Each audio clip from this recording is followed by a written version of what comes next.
bahwasanya ilmu parenting memang sangatlah penting baik dari segi teori dan apalagi dalam segi pengaplikasiannya untuk membentuk anak-anak kita ataupun santri-santri kita menjadi generasi-generasi yang emas, generasi-generasi yang cerdas dan tentunya berakhlakul karimah.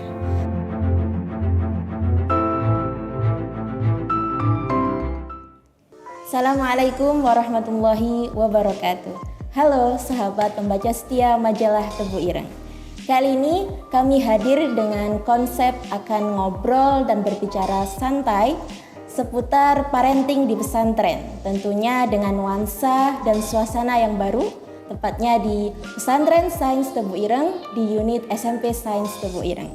Alhamdulillah kali ini kami telah bersama salah satu koordinator pembina putri Pesantren Sains Tebu Ireng, beliau Ustadzah Yuni Oktavia. Assalamualaikum Ustadzah. Waalaikumsalam warahmatullahi wabarakatuh.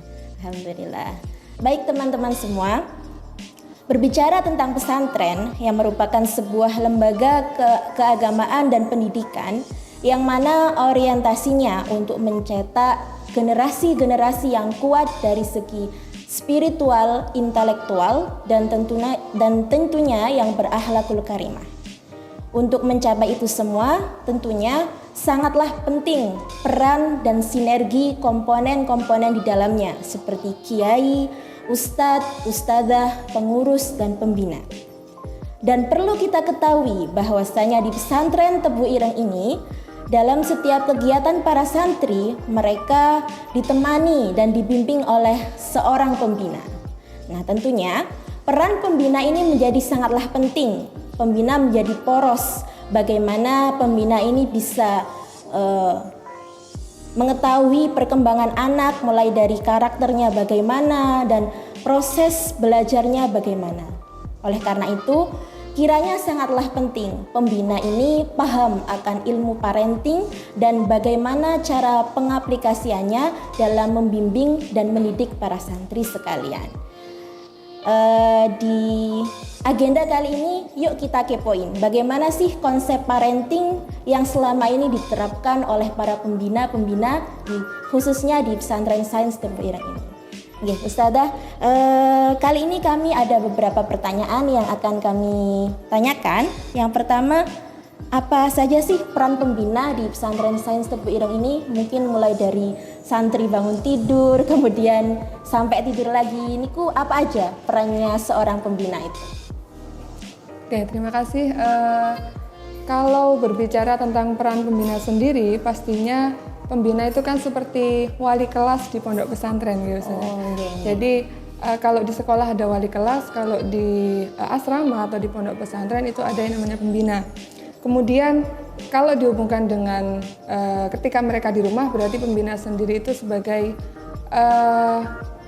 bisa dikatakan orang tua pengganti dari santri-santri di asrama.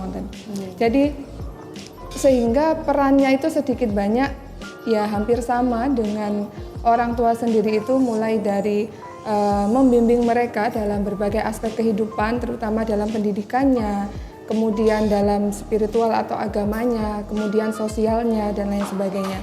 Kemudian kalau misalkan dari bangun tidur sampai tidur lagi, ya semua aspek kehidupan tersebut itu tidak luput dari pengawasan pembina. Kalau di Pondok Pesantren Sains sendiri, karena mulai dari pagi sampai sekitar jam 6.40 itu kegiatan santri di asrama. Jadi itu pembina mulai mengawasi mereka dari mulai kegiatan bangun tidurnya, kemudian dalam kegiatan PBS, sampai persiapan untuk pergi ke sekolah. Nah, nanti ketika di sekolah itu di luar pengawasan pembina, sehingga pengawasan pembina kembali lagi di jam pulang sekolah, yaitu pukul sekitar asar jam 16 sampai tidur lagi. Jadi mungkin pembina bisa mengawasi mereka dari mulai kegiatan ubudiyahnya mereka, bagaimana sholatnya, diawasi, dikontrol, dibimbing. Kemudian proses pendidikannya ketika mereka belajar mandiri itu juga diawasi oleh pembina. Jadi bukan hanya sekedar mendampingi secara fisiknya saja, tapi secara emosional dan jadi lahir dan batin itu pembina juga mengawasinya seperti itu.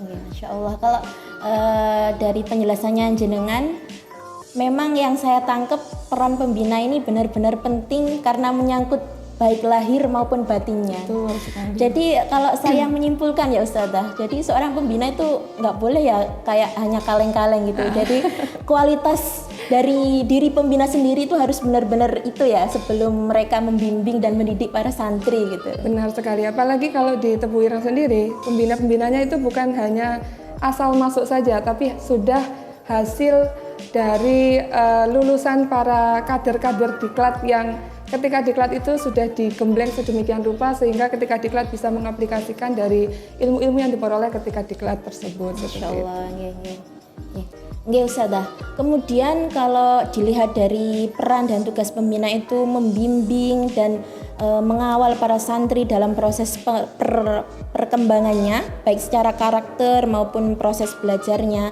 Apakah di situ penting penerapan ilmu parenting untuk para pembina dalam mendidik santri-santri tersebut? Wah, ya itu sangat penting sekali ya, karena saya pribadi sebenarnya kalau kita bertanya apakah pembina sudah menerapkan, secara umum sudah sangat menerapkan. Cuman kalau ditanya teorinya seperti apa, mungkin itu banyak yang belum tahu. Jadi meskipun secara aplikatif mereka sudah menerapkan, cuman perlu juga teori dari tentang parenting tersebut untuk diberitahukan kepada para pembina-pembina seperti itu. Kalau umumnya seperti bagaimana kayak konsep pola asuh pembina pada umumnya? Secara umumnya itu bagaimana Ustazah? Ya, kalau secara umum itu pembina menerapkan jadi kalau dilihat dari teorinya gitu ya, sebenarnya mereka sudah menerapkan teori yang sedikit banyak mungkin bisa dikatakan demokratif ya. Jadi tetap otoriter demokratis seperti itu. Mereka tetap mengawasi dengan tegas, tapi mereka juga memberikan kelonggaran-kelonggaran, artinya bukan lurus sesuai dengan aturan pembina atau membebaskan anak sesuai dengan pokoknya lakukan aktivitas sehari-hari seperti biasanya, tidak hanya seperti itu. Mereka tetap membatasi, tapi juga dalam konteks-konteks tertentu mereka membebaskan para siswanya untuk bisa berpikir secara mandiri sehingga nanti tidak selalu tergantung dengan pembina dan bisa bermanfaat ketika mereka sudah terjun di masyarakat. Berarti kalau boleh saya menyimpulkan, pembina itu juga harus bisa mengambil sikap fleksibel ya Ustazah. Jadi pembina itu boleh jadi di saatnya, ada saatnya dia itu menjadi kakak bagi santri, menjadi ibu dan menjadi yang lain-lainnya sesuai kondisinya itu. Benar sekali. Apalagi kalau di pesantren sains ini kan ada 2 jenjang ya, SMP dengan SMA. Pastinya para pembina itu juga memiliki metode yang berbeda. Jadi kita tidak bisa membedakan bagaimana menyamakan bagaimana sih yang dilakukan para pembina di pondok pesantren sains seperti di sini tuh tidak bisa seperti itu, karena semuanya itu melakukan pembinaan sesuai dengan anak yang dibina. Kalau di SMP bagaimana, kalau di SMA bagaimana. Saya pribadi karena sebelum menjadi koordinator pengalaman saya sendiri itu saya memegang anak SMA. Jadi ketika di SMA bagaimana saya menerapkan atau membina anak-anak itu dengan pendekatan yang berbeda dengan anak yang saya lihat dari pembina SMP seperti itu. Kalau di SMA saya lebih menganggap mereka itu sebagai teman. Jadi mereka ya kadang manggil saya itu ada yang boleh nggak saya manggil Mbak dan lain sebagainya gitu. Ya kadang kalau untuk sekedar cerita dan lain sebagainya monggo seperti itu. Jadi tapi tetap ada batasan tertentu mana santri mana pembina begitu.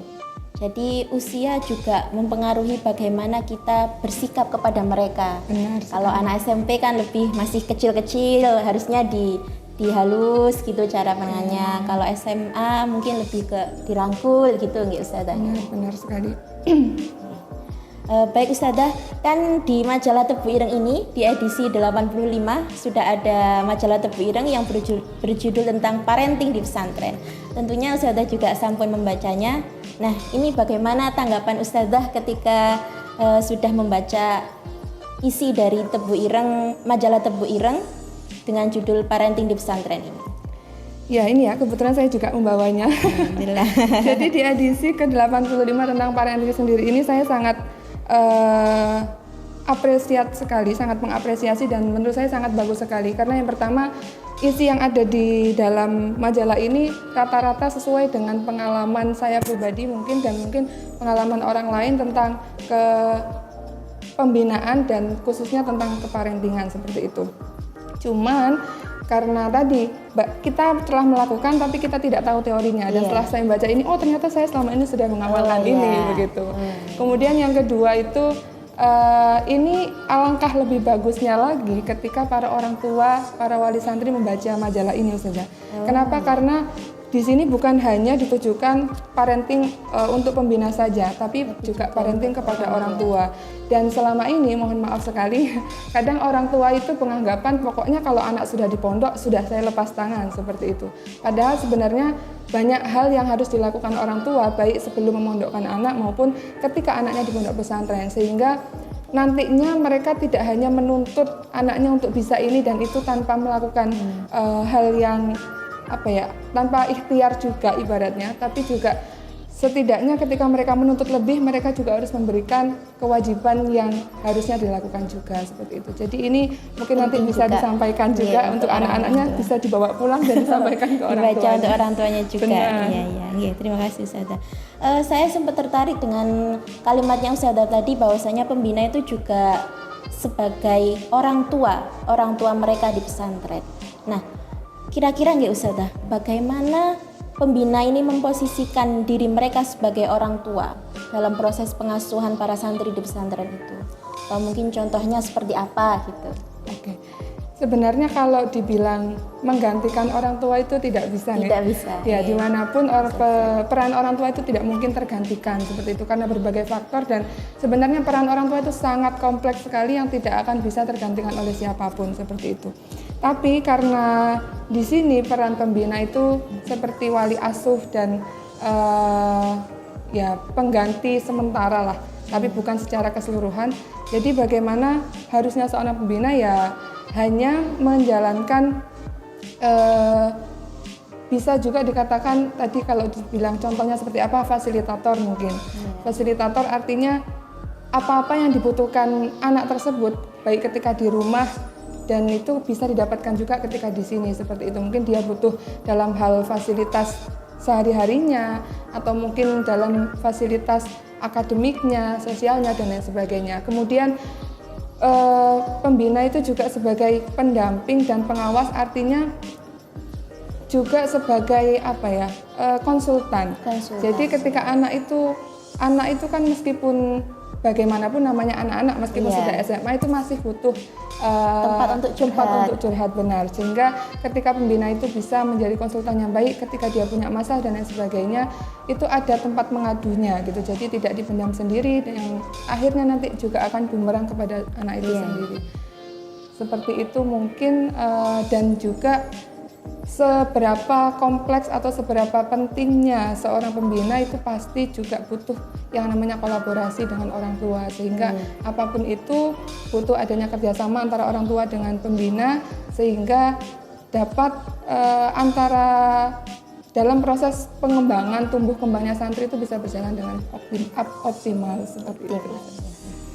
Ya, baik, terima kasih Ustazah atas segala jawabannya dari pertanyaan-pertanyaan kami tadi. Sama-sama. Semoga membawa manfaat untuk kita semua.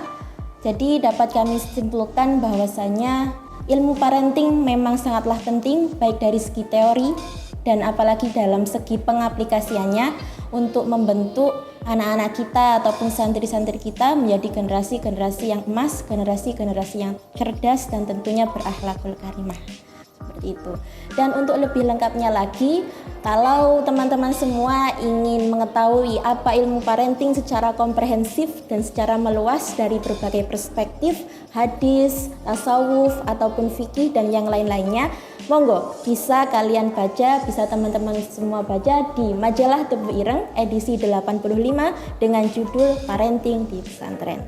Sekian dari kami, kurang lebihnya mohon maaf. Wassalamualaikum warahmatullahi wabarakatuh. Assalamualaikum warahmatullahi wabarakatuh.